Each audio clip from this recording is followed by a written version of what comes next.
찬송가 340장 찬양합니다.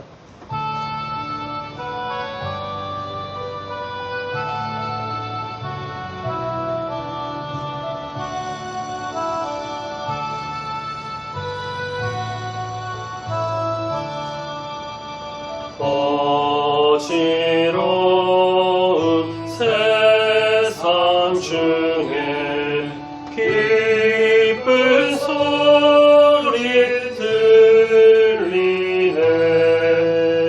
예수 말씀하시기를 믿는 자여 따르라. 세상 헛된 신과 영화 모두 내려버렸네. 예수 친히 하신 말씀 날도 귀히 여겨라.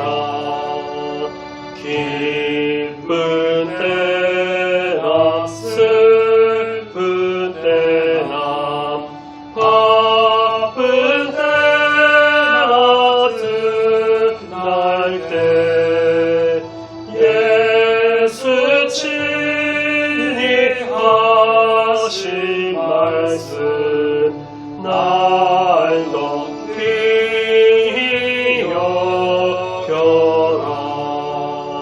주님 크신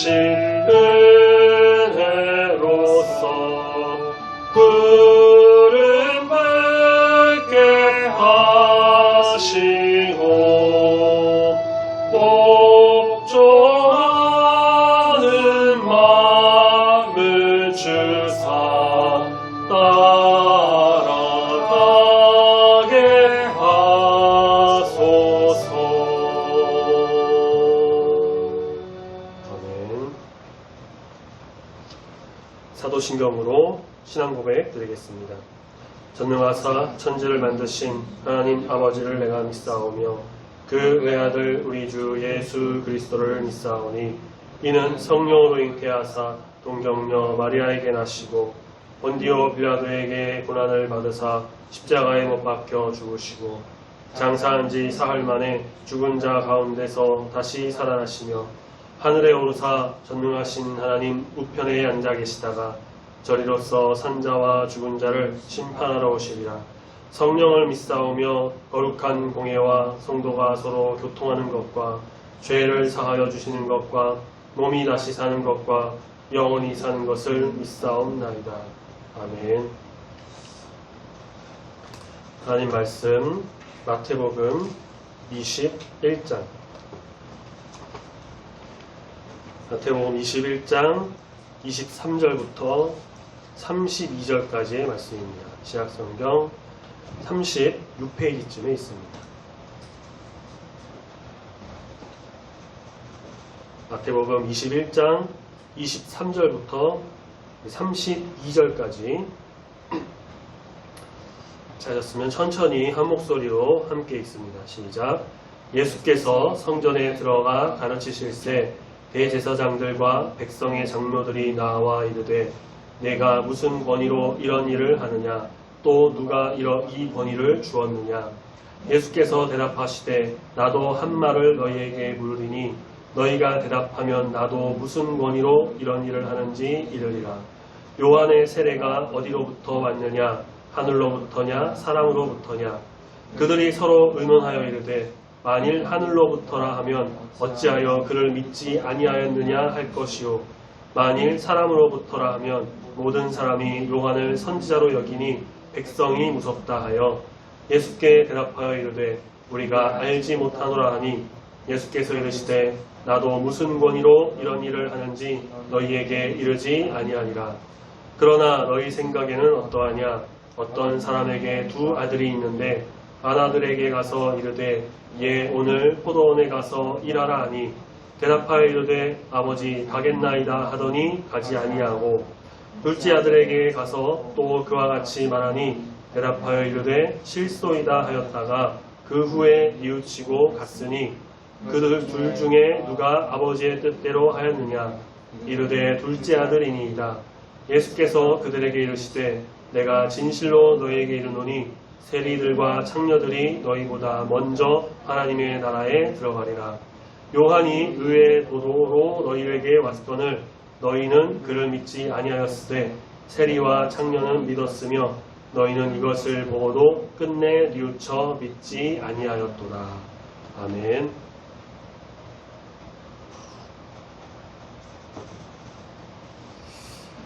우리 예수님의 그 예루살렘 입성은 다윗 왕적인 메시아의 입성이었습니다.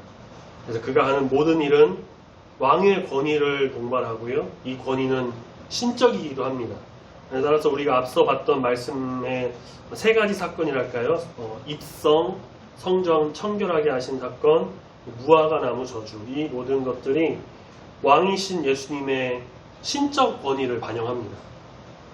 이 권위는 예루살렘의 타락한 권위의 종말을 가져오는 하나님의 심판과 또 새로운 질서로 백성을 부르시는 구원을 포함해요. 예수님과 제자들이 성전에 왔습니다. 예수님의 도전적 권위의 가장 긴장한 대상은 거짓 권위를 부르면서 주인 행세를 했던 당대의 종교 지도자들, 대제사장들과 장로들이었어요. 예수님께서 성전에서 무리를 가르치십니다. 명절이면 성전 뜰 주위에 그 주랑 아래 그늘에서 펼쳐지는 랍비들의 가르침은요, 항상 좀 자연스러운 풍경이었어요. 예수님께서 행했던 충격적인 장면들, 앞선 어떠한 그런 성전 청결 사건이라든가 그런 것들을 봤던 사람들과 또 소문을 듣고 몰려온 사람, 6월절 명절을 통해서 왔던 순례객들, 이 예수님의 말씀을 듣고자 했죠. 그래서 예수님은 이렇게 자신의 행보를 더욱더 공개적으로 이어가십니다. 그것으로 권력의 중심부에 있었던 대제사장들과 장로들이 다가와요. 그들은 좀 대단히 언짢은 표정과 말투로 예수님께 묻습니다.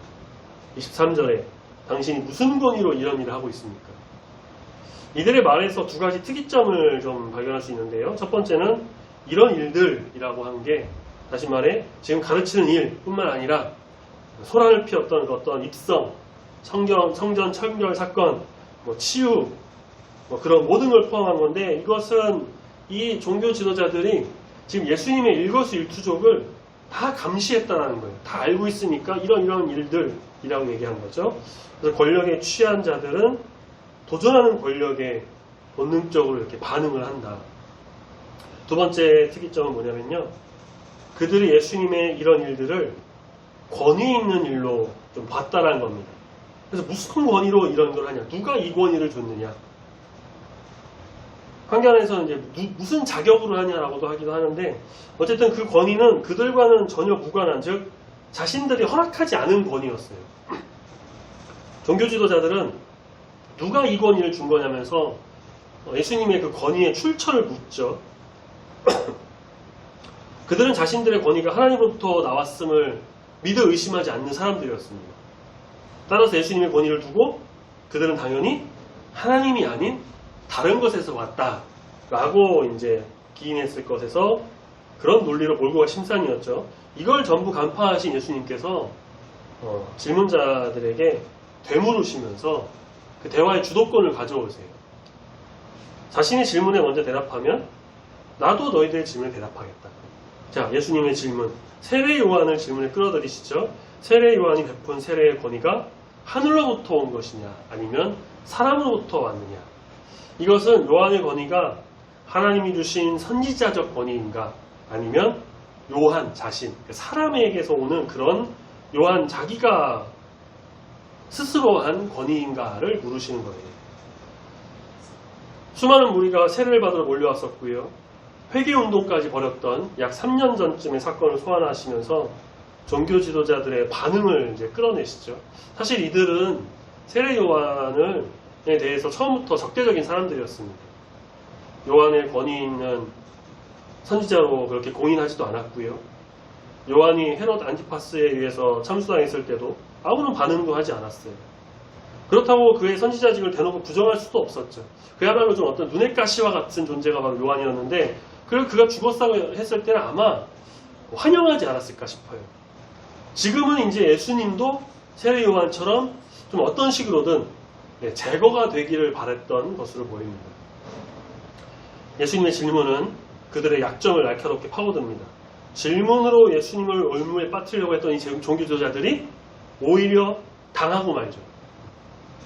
예수님 곁에 있었을 마태 제자 마태는 종교 지도자들을 아마 자세히 봤을 것이고 그들이 뭘 고민했는지를 좀 직접 화법이랄까요? 이런 걸로 생생하게 좀 표현해요. 그래서 속으로 생각하는 거를 이제 좀 속으로 생각하는 걸 어떻게 마태가 알겠어요. 근데 그런 것들을 좀 여러 가지 생각하고 성령이 주시는 마음으로 쓸 때에는 이런 법으로 해서 좀 생생하게 표현을 하는데요.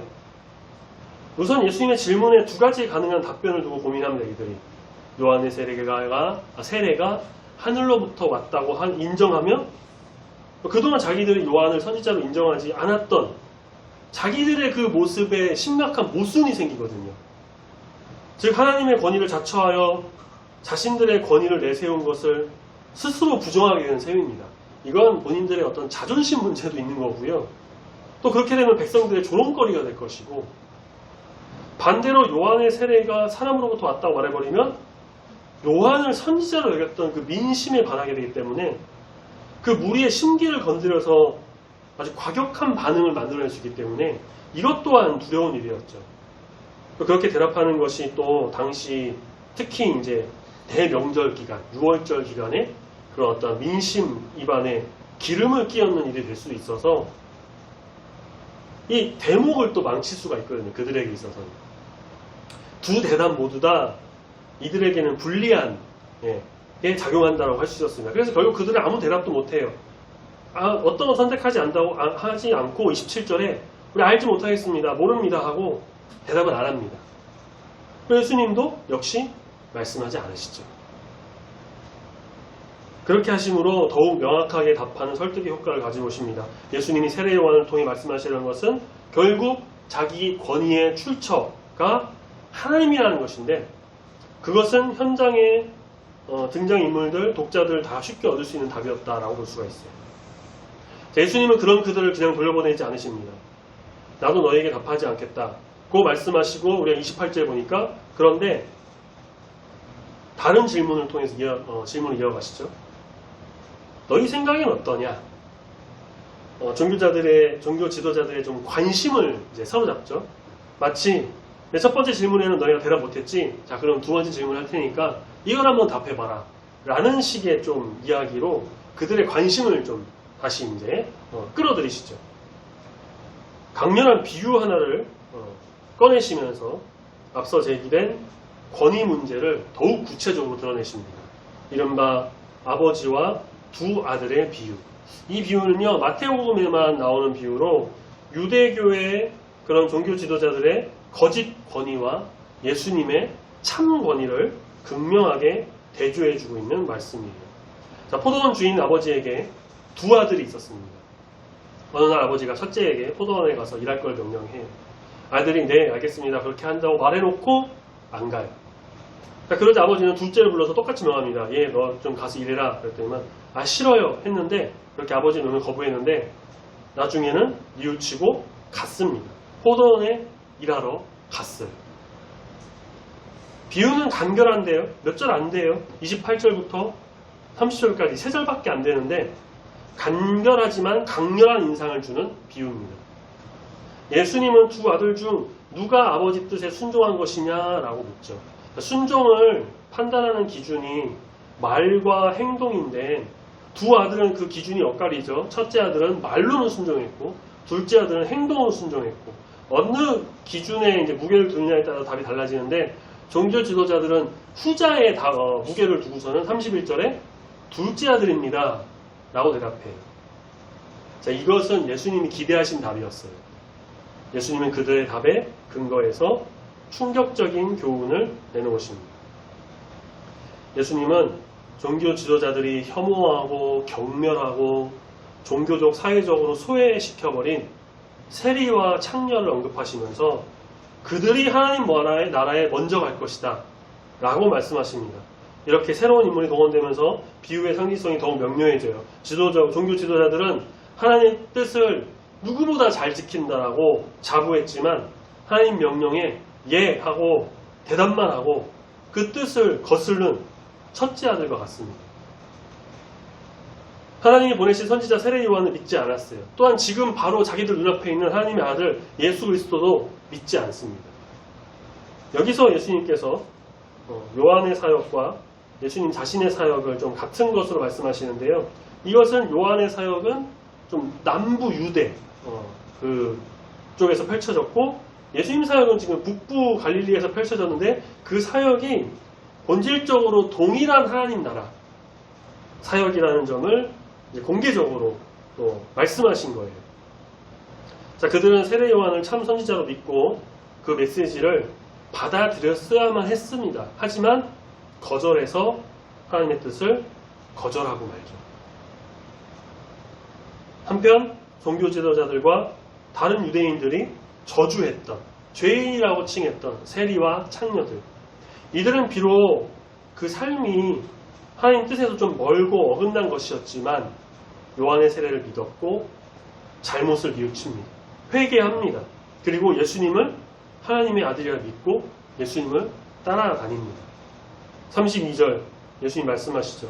세리와 창녀는 믿었으며. 이 말이 모든 걸 함축하여서 믿지 않았던 종교 지도자들의 태도와 대조를 보여주고 있습니다. 그러므로 믿고 뉘우쳤던 세리와 창녀가 뉘우치고 믿지도 않았던, 뉘우치지도 않고 믿지도 않고 그렇게 했던 앞서 하나님 나라에 들어가는 것은 당연한 거예요. 그들보다 먼저 하나님 나라에 들어가는 것이 당연한 겁니다. 31절 너희보다 먼저라고 얘기하시죠. 예수님께서. 이것은 여전히 종교 지도자들에게 그러니까 못 간다는 게 아니에요. 먼저 간다. 그러니까 너희들 뉘우치면 갈 수 있다는 어떠한 가능성을 시사하는데요. 그런데 이들에게는 어떨까요? 낙타가 바늘귀에 들어가는 것보다 더 어려운 그런 것이나 다름없죠. 그들은 종교와 정치로 거머쥔 자기들의 권세와 권위, 그런 악함을 결코 내려놓지 않기 때문에 그렇게 들어가는 것은 참 어려운 일이다 라는 것을 말씀을 통해 알 수가 있습니다. 자, 그러면 우리는 어느 쪽인가? 우리는 어느 길을 가고 있나? 물론 우리는 하나님을 믿고요, 하나님 나라를 바라보고 또 예수 그리스도를 영접한 성령 충만한 성도입니다. 하지만 자, 우리도 한번 우리의 삶을 한번 돌아보죠. 반성을 하면서 돌아봤을 때 우리 하나님 말씀에 순종해서 그 뜻을 따라서 그 권위를 정말 인정하고 하나님만을 높이며 하나님께로만 온전히 나가는 삶을 내가 세상 속에서도 살았는가를 한번 생각해 볼 필요가 있다는 겁니다. 내가 하고 싶은 대로 하면서 하나님 뜻과 말씀을 좀 뒷전에 두어진 않았나? 내 의지와 욕심으로 인해서 예수 그리스도의 가르치심을 좀 생각하지 않고 지낸 것 아니었나? 종교 지도자들이 우습게 생각하는 성전에서 찬양하는 그 어린이들, 고침받은 병자들, 최악의 죄인으로 여겼던 창녀와 세리들, 그들의 모습은 별 볼 일 없고 죄인 그 자체였지만 돌이켜 회개해서 예수님을 믿음으로 천국에 먼저 들어간 자들입니다. 그래서 우리는 우리의 인생을 좀 돌아보면서 혹여나 우리 성도님들이 그랬다는 게 아니라 혹여라도 내가 종교 지도자들처럼 말로만 예 하고 실상은 하나님의 뜻에 좀 반대되는 내 맘대로 하는 겉으로는 잘 믿는 척하면서 속으로는 내가 하고 싶은 대로 했던 것은 아니었는지 좀 반성하며 회개할 부분이 있다라는 거예요. 그럼 회개할 부분이 있다면 정말 우리가 반드시 회개해야 되고요. 그렇게 우리가 다시금 낮은 자의 자세로 겸손한 성도로 이렇게 온전히 나감으로 인해서 하나님 말씀에 순종하고 또 그 권위를 인정하고 예수 그리스도를 바라보면서 그 뜻대로 나가는 귀한 주의 자녀가 다 되어야 할 것입니다. 세리와 창녀들 같이 우리가 믿고 돌아서서 회개할 때 우리 주님께서는 반드시 받아주시고 함께 하시고 이끄시며 천국문으로 우리를 인도해 주실 줄로 믿습니다. 아멘. 찬양하겠습니다. 찬송가 우리 521장.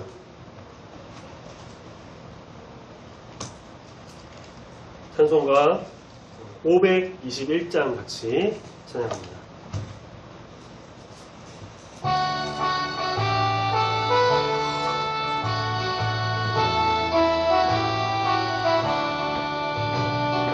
구원으로 인도하는 그 문은 참 좁으며 생명으로 인도하는 그 길은 참 험하니